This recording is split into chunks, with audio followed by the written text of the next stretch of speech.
வணக்கம் இலங்கை கிரிக்கெட் ரசிகர்களே, நண்பர்களே. கிரிக்கெட் ரசிகர்களின் பெரும் எதிர்பார்ப்புக்கு மத்தியில் இன்று கொழும்பு பிரேமதாச மைதானத்தில் ஒரு மெகா பல பரீட்சை அரங்கேறப் போகிறது. ஆசியாவின் சிங்கங்களான இலங்கையும் அதிரடி மன்னர்களான இங்கிலாந்தும் மோதும் முதலாவது ஒருநாள் போட்டி பற்றிய ஒரு குட்டி முன்னோட்டம் இதோ. முதலில் நம்முடைய ஊர் அணியை பார்ப்போம். சொந்த மண்ணில் விளையாடுவது இலங்கை அணிக்கு மிகப்பெரிய பலம். குறிப்பாக சுழற்பந்து வீச்சு. துனித் வெல்லாலகே மற்றும் மஹீஷ் தீக்ஷனா போன்ற வீரர்கள் இங்கிலாந்து பேட்ஸ்மேன்களுக்கு பெரும் சவாலாக இருப்பார்கள். பேட்டிங்கில் சரித் அசலங்க மற்றும் பெதும் நிசங்கவின் சீரான ஆட்டம் அணிக்கு தூணாக இருக்கிறது. இருந்தாலும் டெத் ஓவர்களில் பந்துவீச்சு மற்றும் அவ்வப்போது ஏற்படும் பேட்டிங் சரிவு ஆகியவை இலங்கையின் பலவீனமாக பார்க்கப்படுகிறது.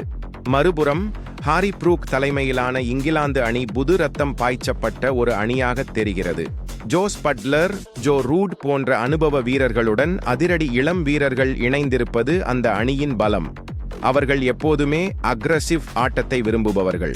ஆனால் இலங்கையின் சுழற்பந்து வீச்சுக்கு சாதகமான ஆடுகளங்களில் இங்கிலாந்து வீரர்கள் திணறுவது வழக்கம். அடீல் ரஷீத் போன்ற அனுபவ சுழற்பந்து வீச்சாளரை மட்டுமே அவர்கள் அதிகம் நம்பியிருக்க வேண்டியுள்ளது. கொழும்பு பிரேமதாச மைதானம் சுழற்பந்து வீச்சாளர்களுக்கு சொர்க்கம். கடந்த காலங்களில் இங்கு இங்கிலாந்து அணி தடுமாறிய சரித்திரங்கள் உண்டு.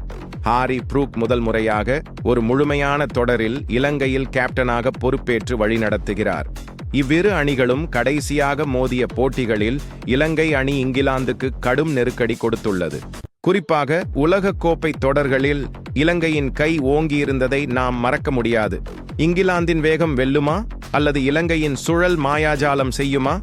எது எப்படியோ இன்றைய போட்டி ரசிகர்களுக்கு ஒரு விருந்தாக அமையும் என்பதில் சந்தேகமில்லை. மைதானத்தில் சந்திப்போம். இணைந்திருங்கள். உங்கள் கருத்துக்களை கீழே பகிருங்கள். தொடர்ந்து பூம் லங்காவுடன் இணைந்திருங்கள்.